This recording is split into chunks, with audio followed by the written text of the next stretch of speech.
Good morning बच्चों, my self Pradeep Gurjar. आज का हमारा टॉपिक है mitochondria.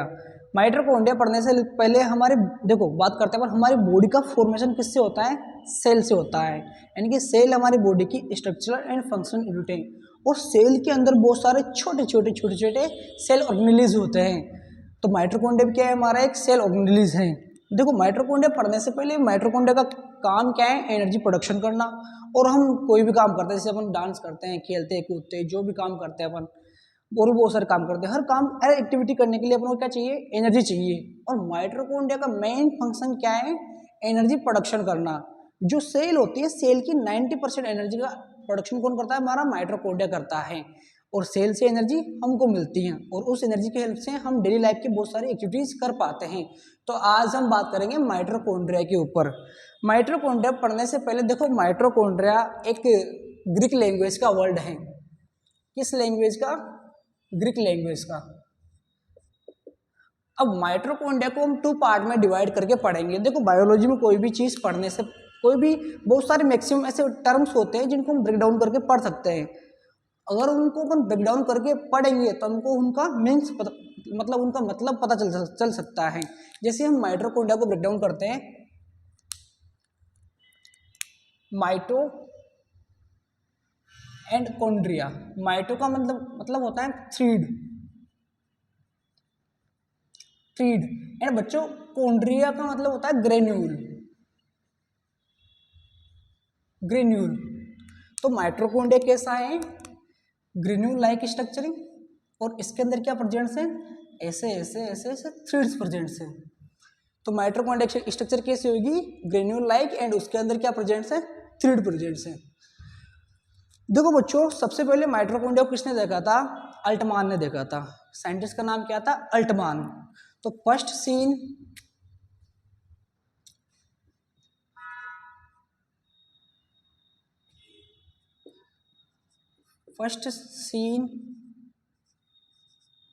Bye Altmann.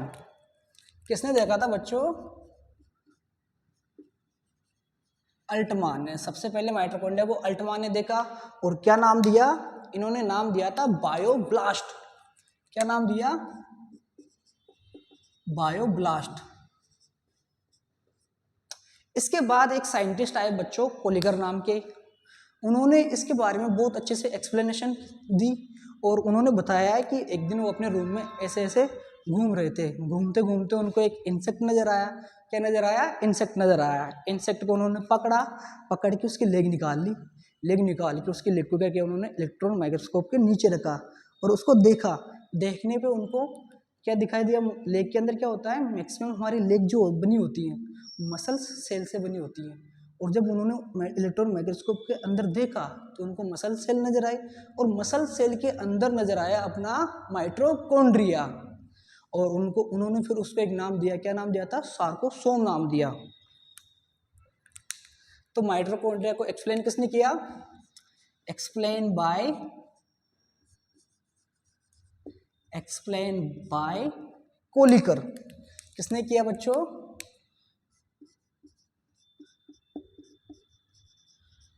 Kolliker.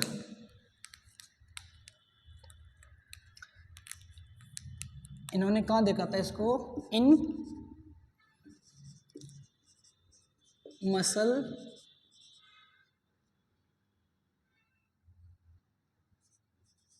Cell of insect. और नाम क्या दिया इन्होंने?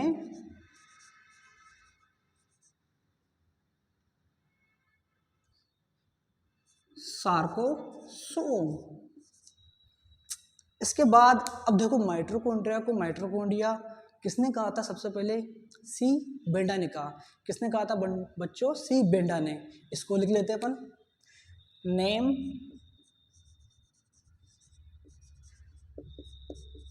माइटोकॉन्ड्रिया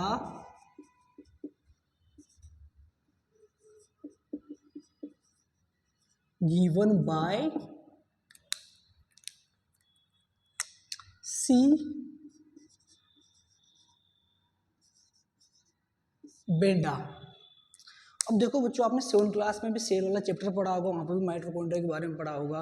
और माइटोकॉन्ड्रिया क्या कहते हैं? Power house of cell. अब देखो, पावर हाउस ऑफ सेल सबसे पहले किसने कहा था? सीके विर्ट्ज ने कहा था। क्यों कहा था? क्योंकि माइटोकॉन्ड्रिया के अंदर क्या होता है? एनर्जी का प्रोडक्शन होता है। जैसे आपके घर के बाहर पावर हाउस होता है बिजली का, वहाँ पर भी क्या किसका प्रोडक्शन होता है? वहाँ पे इलेक्ट्रिसिटी। और इलेक्ट्रिसिटी क्या है? एक एनर्जी है।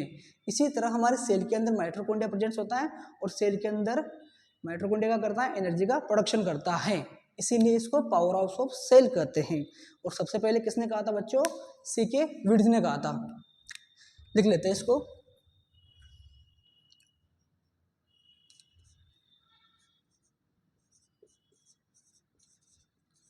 पावर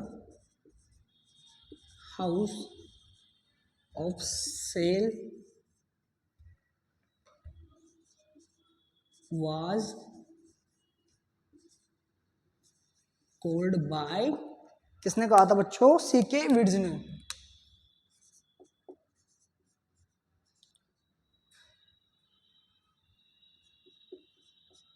सीके विर्ट्ज ने क्या कहा? पावर हाउस ऑफ सेल का। अब अपन बात करते हैं कि माइटोकॉन्ड्रिया किस किस के अंदर प्रेजेंट होता है। देखो बच्चों, माइटोकॉन्ड्रिया ऑल यूकेरियोटिक सेल के अंदर प्रेजेंट होता है। और यूकेरियोटिक सेल किसे कहते हैं? ऐसी सेल जिसमें वेल डेवलप्ड न्यूक्लियस हो, और उस न्यूक्लियस के चारों ओर क्या प्रेजेंट हो? न्यूक्लियर मेम्ब्रेन प्रेजेंट हो। उस सेल को हम यूकेरियोटिक सेल कहते हैं। अब अपन बात करते हैं एब्सेंट किस किस में होता है। अगर एब्सेंट की अगर मैं बात करूं तो ऑल प्रोकैरियोटिक सेल के अंदर एब्सेंट होता है। और जो मेमल्स की मेच्योर आरबीसी होती हैं उसके अंदर भी हमारा माइटोकॉन्ड्रिया एब्सेंट होता है। इसको भी लिख लेते हैं।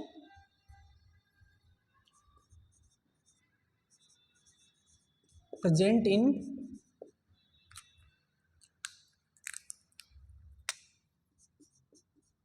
All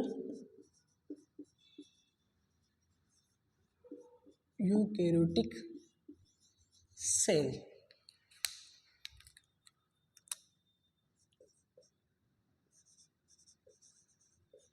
absent in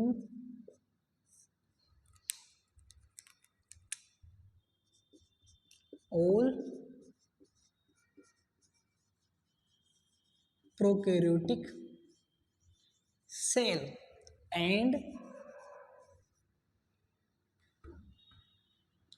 mature RBC in mammals।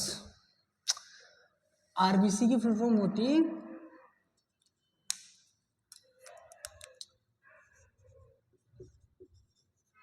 Red blood cell. RBC के बारे में हम ब्लड वाले चैप्टर में पढ़ेंगे। तो प्रेजेंट किस में होती है? यूकेरियोटिक सेल के अंदर प्रेजेंट होती है, और एब्सेंट प्रोकैरियोटिक सेल के अंदर, एंड मेमल्स की आरबीसी में। प्रोकैरियोटिक सेल किसे कहते हैं? ऐसी सेल जिसके अंदर वेल डेवलप्ड न्यूक्लियस एब्सेंट हो और न्यूक्लियस के चारों ओर न्यूक्लियर मेम्ब्रेन एब्सेंट हो, उस सेल को हम प्रोकैरियोटिक सेल से नाम जानते हैं। और ऐसी सेल जिसके चारों ओर न्यूक्लियस के चारों ओर न्यूक्लियर मेम्ब्रेन प्रेजेंट हो और न्यूक्लियस कैसा हो? वेल डेवलप्ड हो, उस सेल को हम यूकेरियोटिक सेल के नाम से जानते हैं। ये मैं आपको बता दिया। इसके बाद हम माइटोकॉन्ड्रिया की स्ट्रक्चर के बारे में बात करते हैं। तो माइटोकॉन्ड्रिया की स्ट्रक्चर के बारे में बात करते हैं।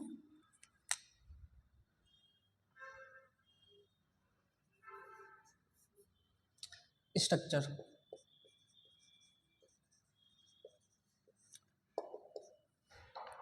हम एक एक पार्ट का डायग्राम बनाते जाएंगे और उसके फंक्शन को देखते जाएंगे।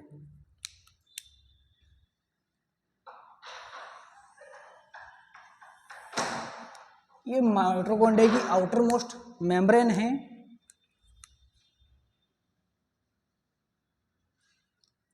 आउटर मोस्ट मेम्ब्रेन है जिसे हम आउटर मेम्ब्रेन के नाम से जानते हैं।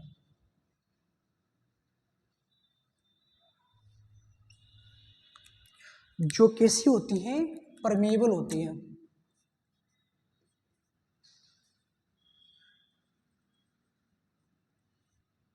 परमेबल परमेबल का मतलब है कि इसमें से कोई भी मॉलिक्यूल इजीली पास आउट हो जाता है। इसके अंदर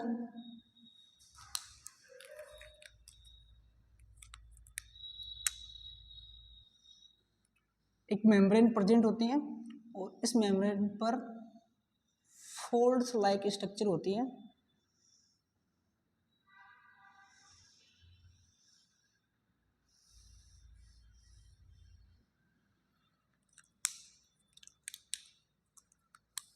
इस मेम्ब्रेन को हम इनर मेम्ब्रेन के नाम से जानते हैं।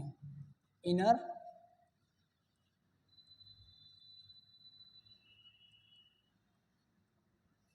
ये जो फोल्डिंग वाली मेम्ब्रेन है इसे हम इनर मेम्ब्रेन के नाम से जानते हैं। और ये कैसी होती है?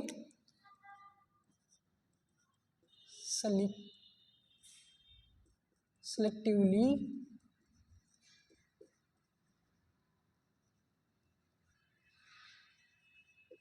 परमेबल होती है, यानी कि इसके अंदर से कुछ सेलेक्टिव मॉलिक्यूल ही पास आउट हो सकते हैं।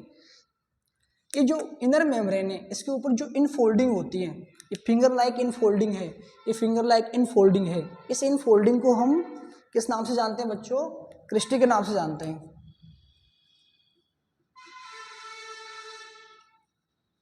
क्रिस्टी, ये जो फिंगर लाइक इनफोल्डिंग है इसे हम क्रिस्टी के नाम से जानते हैं। और इस क्रिस्टी के ऊपर क्या होते हैं? कुछ फिलामेंट्स होते हैं। देखो बच्चों, ऐसे फिलामेंट्स होते हैं। इन फिलामेंट्स को हम ऑक्जिसोम के नाम से जानते हैं। ये सारी क्रिस्टी के ऊपर प्रेजेंट होते हैं फिलामेंट।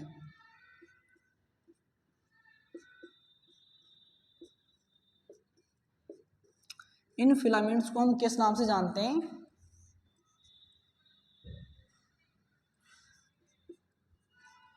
ऑक्जिसोम। अब एक फिलामेंट को बाहर निकाल के देखते हैं। देखो इसकी स्ट्रक्चर कैसी होती है।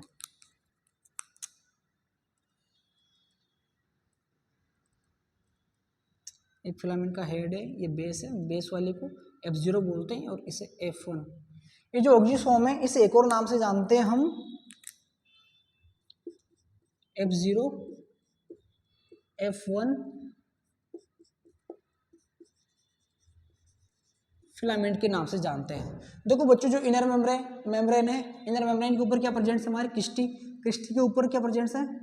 फिलामेंट्स प्रेजेंट है। उन फिलामेंट्स को हम ऑक्जिसोम के नाम से जानते हैं। और जो ऑक्जिसोम होता है यही main site of ATP production, यही मेन साइट है किसकी? एटीपी प्रोडक्शन की। यानी कि एनर्जी का प्रोडक्शन कहाँ होता है? हमारे माइटोकॉन्ड्रिया के भी अंदर, ऑक्जिसोम के अंदर।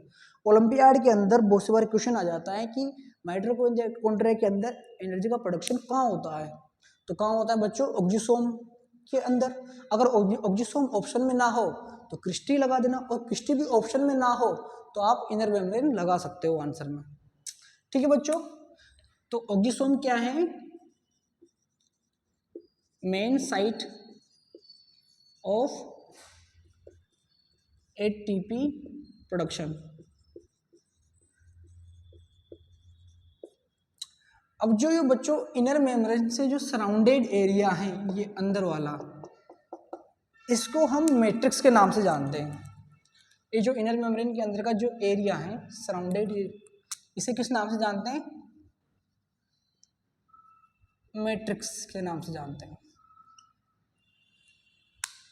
इसके अंदर देखो बच्चों बहुत सारी स्ट्रक्चर प्रेजेंस होती हैं। इसके अंदर हमारा सर्कुलर डीएनए प्रेजेंस होता है। इसके अंदर राइबोसोम प्रेजेंस होता है। इसके अंदर बहुत सारे एंजाइम्स प्रेजेंस होते हैं एंड आरएनए प्रेजेंस होता है। देखो मैट्रिक्स के अंदर क्या क्या मिलते हैं। फर्स्ट है आपका डीएनए। डीएनए भी कैसा होता है? सर्कुलर डीएनए होता है माइटोकॉन्ड्रिया का, सर्कुलर होता है। और डीएनए का काम क्या है? ये माइटोकॉन्ड्रिया की जेनेटिक इंफॉर्मेशन को कैरी करता है। कौन? आपका डीएनए। सेकंड क्या प्रेजेंस इसके अंदर?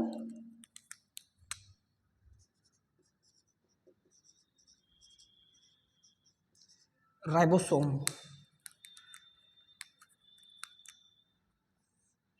राइबोसोम भी कौन सा होता है? 70S। देखो बच्चों, राइबोसोम जो है ये अपनी साइज एंड सेडिमेंटेशन रेट के बेस पर दो टाइप के होते हैं। एक होता है 70S, एक होता है 80S। एक क्या होता है? 80S। जो माइटोकॉन्ड्रिया है और प्लास्टिड है और ऑल प्रोकैरियोटिक सेल है, इनके अंदर 70S राइबोसोम प्रेजेंट होता है। जबकि हमारे यूकैरियोटिक सेल हैं इसके अंदर एटीएस टाइप का राइबोसोम प्रेजेंट होता है। तो आपको ध्यान इतना सा रखना है कि हमारे माइटोकॉन्ड्रिया में कौन सा राइबोसोम प्रेजेंट होता है, 70s, ठीक है। और इसके अंदर आरएनए भी प्रेजेंट होता है। देखो बच्चों, जो माइटोकॉन्ड्रिया का मैट्रिक्स है, मैट्रिक्स के अंदर एक मोस्ट इंपोर्टेंट रिएक्शंस होती हैं, उसे क्या बोलते हैं, क्रेब्स साइकिल। मैट्रिक्स के अंदर, माइटोकॉन्ड्रिया की मैट्रिक्स के अंदर क्या चलता है, क्रेब्स साइकिल। और क्रेब्स साइकिल सेलुलर रेस्पिरेशन में हेल्प करता है।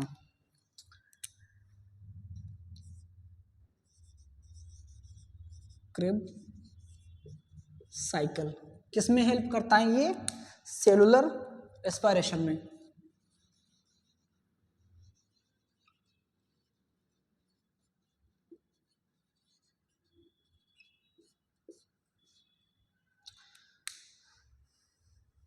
अब हम माइटोकॉन्ड्रिया की किसकी बात करते हैं, फंक्शन की बात करते हैं।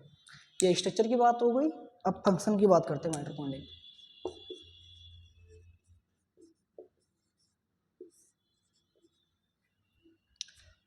देखो बच्चों, माइटोकॉन्ड्रिया क्या फंक्शन क्या है, ये एरोबिक, यहाँ पर क्या होता है, सेलुलर रेस्पिरेशन होता है एंड इसके अंदर एटीपी का प्रोडक्शन होता है। ये दो फंक्शन है कि main site of ATP production की मेन साइट है माइटोकॉन्ड्रिया, और इसके अंदर एरोबिक रेस्पिरेशन होता है। लिख ले, mitochondria are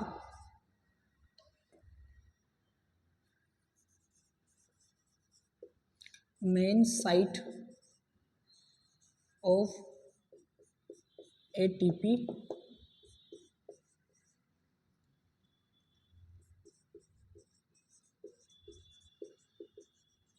production and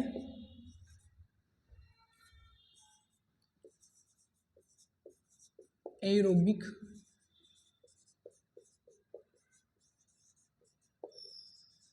respiration। ATP production होता है यहाँ पर और रेस्पिरेशन होता है। ये दो काम है माइटोकॉन्ड्रिया के ATP production and aerobic respiration. Okay बच्चों, थैंक यू।